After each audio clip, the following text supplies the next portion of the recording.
ಈಗ ಜಾತಿ ಸಮೀಕ್ಷೆಯನ್ನ ಮಾಡ್ತಾ ಇದ್ದಾರೆ. ಸಾಮಾಜಿಕ, ಶೈಕ್ಷಣಿಕ ಮತ್ತು ಆರ್ಥಿಕವಾಗಿ ಹೇಗಿದ್ದಾವೆ, ಯಾವ ಪರಿಸ್ಥಿತಿಯಲ್ಲಿದ್ದಾರೆ, ಯಾವ್ಯಾವ ಜಾತಿಗಳು ಏನು ಪರಿಸ್ಥಿತಿ ಅನ್ನುವಂಥದ್ದನ್ನ, ಧರ್ಮಗಳು ಹೇಗಿದ್ದಾವೆ ಅನ್ನೋದನ್ನ ನೋಡೋದಕ್ಕೋಸ್ಕರ ಈಗ ಸಮೀಕ್ಷೆಯನ್ನ ಮಾಡೋಕೆ ಮುಂದಾಗಿದೆ ರಾಜ್ಯ ಸರ್ಕಾರ.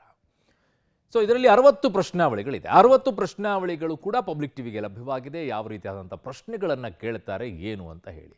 ಬೆಂಗಳೂರಿನಲ್ಲಿ ಸ್ವಲ್ಪ ತಡವಾಗಿ ಆರಂಭವಾಗುತ್ತೆ ಅಂತೆ, ಕಾರಣ ಸಿಬ್ಬಂದಿಗಳ ಕೊರತೆ ಅಂತೆ. ಹೇಗಿದೆ, ಯಾವ ರೀತಿಯಾಗಿ ನಡೀತಾ ಇದೆ, ತಯಾರಿ ಹೇಗಿದೆ ನೋಡಿ. ವಿರೋಧದ ಮಧ್ಯೆ ರಾಜ್ಯದಲ್ಲಿ ಜಾತಿ ಗಣತಿ ಅಕ್ಟೋಬರ್ 7ರವರೆಗೆ ನಡೆಯಲಿರೋ ಗಣತಿ. ಪಬ್ಲಿಕ್ ಟಿವಿಗೆ 60 ಪ್ರಶ್ನೆಗಳ ಪ್ರಶ್ನಾವಳಿ ಲಭ್ಯ. ಹೌದು, ರಾಜ್ಯದಲ್ಲಿ ಇವತ್ತಿನಿಂದ ಜಾತಿ ಗಣತಿ ಶುರುವಾಗಿದೆ. ಹಿಂದುಳಿದ ವರ್ಗಗಳ ಆಯೋಗದಿಂದ ಸಾಮಾಜಿಕ, ಶೈಕ್ಷಣಿಕ, ಆರ್ಥಿಕ ಸಮೀಕ್ಷೆ ಹೆಸರಿನಲ್ಲಿ ಗಣತಿ ನಡೀತಾ ಇದೆ.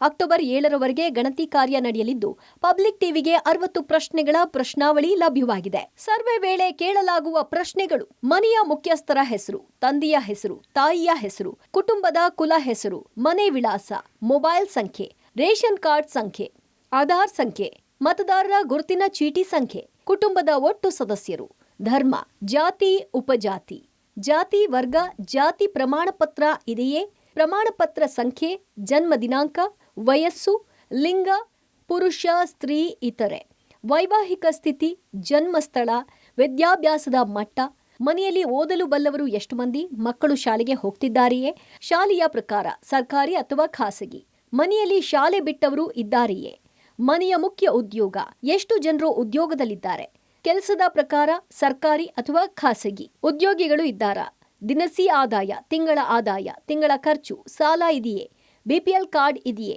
ಪಿಂಚಣಿ ಪಡೆಯುತ್ತಿದ್ದಾರಾ, ಒಟ್ಟು ಜಮೀನು, ಕೃಷಿ ಅಥವಾ ನಿವಾಸಿ ಜಮೀನು, ಮನೆ ಸ್ವಂತದ್ದೇ ಅಥವಾ ಬಾಡಿಗೆ, ಮನೆಯ ಪ್ರಕಾರ ಕಚ್ಚಾ ಪಕ್ಕಾ, ವಿದ್ಯುತ್ ಸಂಪರ್ಕ ಇದೆಯೇ, ಕುಡಿಯುವ ನೀರಿನ ಮೂಲ, ಶೌಚಾಲಯ ಇದೆಯೇ, ಮನೆಯಲ್ಲಿ ಎಷ್ಟು ಕೊಠಡಿಗಳಿವೆ, ಇಂಟರ್ನೆಟ್ ಮೊಬೈಲ್ ಸೌಲಭ್ಯ ಇದೆಯಾ, ವಾಹನ ಇದೆಯಾ, cycle, bike, car, tractor, ration subsidy ಸಿಗ್ತಾ ಇದೆಯಾ, ವಸತಿ ಯೋಜನೆ ಲಾಭ ಪಡಿತಿದ್ದೀರಾ, ವಿದ್ಯಾರ್ಥಿ ವೇತನ ಪಡಿತಾ ಇದ್ದೀರಾ, ಮೀಸಲಾತಿ ಲಾಭ ಪಡಿತಾ ಇದ್ದೀರಾ, ಆರೋಗ್ಯ ಯೋಜನೆ ಲಾಭ ಇದೆಯೇ, ಮನೆಯಲ್ಲಿ ವಿಧವೆ ಇದ್ದಾರೆಯೇ, ಅಂಗವಿಕಲರು ಇದ್ದಾರಾ, ಹಿರಿಯ ನಾಗರಿಕರು 60+ ಇದ್ದಾರಾ, 6 ವರ್ಷದೊಳಗಿನ ಮಕ್ಕಳು ಎಷ್ಟು, ಯುವಕರು 18ರಿಂದ 35 ವರ್ಷ ಎಷ್ಟು, ಯಾವುದೇ ಸಾಮಾಜಿಕ ಸಂಘ ಅಥವಾ ಸಂಸ್ಥೆಯಲ್ಲಿ ಸೇರಿದ್ದೀರಾ, ಮನೆಯಲ್ಲಿ ನೋಂದಾಯಿತ ಮತದಾರರು ಎಷ್ಟು, ಮತದಾನ ಮಾಡುವವರೇ, ಜಾತಿ ಆಧಾರದ ಮೇಲೆ ಭೇದ ಭಾವ ಅನುಭವಿಸ್ತಿದ್ದೀರಾ, ಜಾತಿ ಸಮೀಕ್ಷೆಯಿಂದ ನಿಮಗೆ ಏನು ಪ್ರಯೋಜನ ಅನ್ನೋ ಪ್ರಶ್ನೆಗಳನ್ನ ಕೇಳಲಾಗ್ತಿದೆ.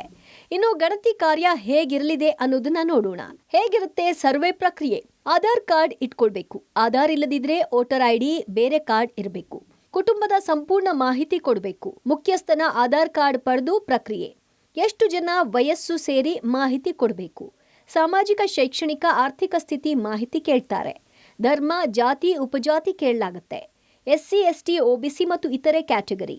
ಯಾವ ಕ್ಯಾಟಗರಿ ಅಂತ ನಮೂದಿಸಬೇಕು. ಕ್ಯಾಟಗರಿ ಇಲ್ಲದೆ ಹೋದ್ರೆ ಇತರೆಗೆ ಸೇರಿಸಲಾಗುತ್ತೆ. ಸರ್ವೆ ವೇಳೆ 60 ಪ್ರಶ್ನೆ ಕೇಳಿ ಮಾಹಿತಿ ದಾಖಲು. ಜಿಯೋ ಟ್ಯಾಗ್ ಮೂಲಕ ಖಚಿತಪಡಿಸಿಕೊಂಡು ಸರ್ವೆ ಮಾಡಲಾಗುತ್ತೆ. ರಾಜ್ಯದೆಲ್ಲೆಡೆ ನಡೀತಾ ಇರೋ ಗಣತಿ ಬೆಂಗಳೂರಿನಲ್ಲಷ್ಟೇ 3 ದಿನ ವಿಳಂಬ. ಇನ್ನು ಸಿಬ್ಬಂದಿ ಕೊರತೆಯಿಂದಾಗಿ ಬೆಂಗಳೂರಿನಲ್ಲಿ ಸಮೀಕ್ಷೆ ವಿಳಂಬವಾಗಿದೆ. ಬೆಂಗಳೂರಿನಲ್ಲಿ ಮಾತ್ರ ಅಕ್ಟೋಬರ್ 10ರವರೆಗೆ ಸಮೀಕ್ಷೆ ನಡೆಯಲಿದೆ. ಇನ್ನು ದಾವಣಗೆರೆ, ಕೋಲಾರ, ಚಿತ್ರದುರ್ಗ, ಬೆಳಗಾವಿ, ಬಳ್ಳಾರಿ, ಹಾವೇರಿ ಸೇರಿದಂತೆ ರಾಜ್ಯದ ಹಲವೆಡೆ ಗಣತಿ ನಡೀತಾ ಇದೆ. ಉಡುಪಿಯಲ್ಲಿ ಗಣತಿ ಕಾರ್ಯದಿಂದ ಶಿಕ್ಷಕರು ದೂರ ಉಳಿದಿದ್ದಾರೆ. ಅನಾರೋಗ್ಯದಿಂದ ಬಳಲ್ತಿರುವವರನ್ನ ಗಣತಿಗೆ ಹಾಕಿದ್ದಾರೆ ಅಂತ ಪ್ರತಿಭಟನೆಗೆ ಮುಂದಾಗಿದ್ದಾರೆ. ಇವತ್ತಿನಿಂದ ಶುರು ಆಗಿದೆ. ನಮ್ಮ ಟಾರ್ಗೆಟ್ ಅನ್ನು ಮುಟ್ಲಿಕ್ಕೆ ಆಗದಿದ್ರೆ ನಾವು ಅದಕ್ಕೆ ಏನು ಪರಿಹಾರ ಹುಡುಕ್ಬೇಕು ಅಂತ ಮಾಡಿಕೊಂಡು ನಾವೆಲ್ಲ ಅದನ್ನ ಲಕ್ಷ್ಯದಲ್ಲಿ ಇಟ್ಕೊಂಡಿದ್ದೀವಿ. ಹೊಸ ಜಾತಿಗಳ ಸೇರ್ಪಡೆಗೆ ಅಸಮಾಧಾನ, ಸಿಎಂ ಬೆನ್ನಿಗೆ ಪರಂ ರಾಜಣ್ಣ ಟೀಕೆ. ಇನ್ನು ಜಾತಿಗಳ ಜೊತೆ ಕ್ರಿಶ್ಚಿಯನ್ ಸೇರ್ಪಡೆಗೆ ತೀವ್ರ ವಿರೋಧ ಬೆನ್ನಲ್ಲೇ ಸರ್ಕಾರದ ನಿರ್ಧಾರವನ್ನ ಪರಮೇಶ್ವರ್ ಸಮರ್ಥಿಸಿಕೊಂಡಿದ್ದಾರೆ. ದಲಿತ ಕ್ರಿಶ್ಚಿಯನ್ ಅನ್ನೋದು ರೂಢಿಯಿಂದ ಬಂದಿದೆ. ಇದು ಸಿಎಂ ನಿರ್ಧರಿಸಿದ್ದಲ್ಲ, ತಪ್ಪು ಅಂತ ತಿಳಿದ ಮೇಲೆ ಸರ್ಕಾರ ತೆಗೆದು ಹಾಕಿದೆ ಅಂದಿದ್ದಾರೆ. ಇನ್ನು ಗಣತಿಗೆ ಆಕ್ಷೇಪ ವ್ಯಕ್ತಪಡಿಸಿದ ಮಾಜಿ ಸಚಿವ ರಾಜಣ್ಣ, ಕ್ರಿಶ್ಚಿಯನ್ ಕುರುಬ, ಕ್ರಿಶ್ಚಿಯನ್ ಮಡಿವಾಳ ಅಂತ ಬರೆಯೋದು ಸರಿಯಾದ ಕ್ರಮವಲ್ಲ. ಈ ರೀತಿ ಬರೆಯುವುದರಿಂದ ಮತಾಂತರಕ್ಕೆ ಉತ್ತೇಜನ ಕೊಟ್ಟಂತಾಗುತ್ತೆ ಅಂದಿದ್ದಾರೆ. ಈ ಮಧ್ಯೆ ಸಮೀಕ್ಷೆಗೆ ಗೊಂದಲವಿಲ್ಲ, ಆದರೆ ಮಾಹಿತಿ ಕೊರತೆಯಿಂದ ಗೊಂದಲ ಆಯಿತು ಅಂತ ಸಚಿವ ದಿನೇಶ್ ಗುಂಡೂರಾವ್ ಹೇಳಿದ್ದಾರೆ. ಆ ಕ್ರಿಶ್ಚಿಯನ್ಸ್ ಕನ್ವರ್ಟ್ ಆದವರು ಲಾಸ್ಟಿಗೆ ಇಂಥ ಕ್ರಿಶ್ಚಿಯನ್ನು, ಇಂಥ ಜಾತಿ ಪ್ಲಸ್ ಕ್ರಿಶ್ಚಿಯನ್ ಅಂತ ಹಾಕ್ಕೊಳ್ತಿದ್ರು. ಅದನ್ನು ಈಗ 37 ಕ್ಯಾಟಗರಿ ತೆಗ್ದಿದ್ದಾರೆ. ಈಗ ಅದನ್ನು ತೆಗೆದು ಈಗ ಎನಿಮರೇಟ್ ಮಾಡೋದಕ್ಕೆ ಹೊರಟಿದ್ದಾರೆ. ಮುಖ್ಯಮಂತ್ರಿಗಳಾಗಲಿ ಕ್ಯಾಬಿನೆಟ್ ಆಗಲಿ ನೀವು ಇಂಥ ಕ್ರಿಶ್ಚಿಯನ್ನು ಇಂಥ ಇದು ಸೇರಿಸಿ ಅಂತ ನಾವೇನು ಹೇಳಿಲ್ಲ.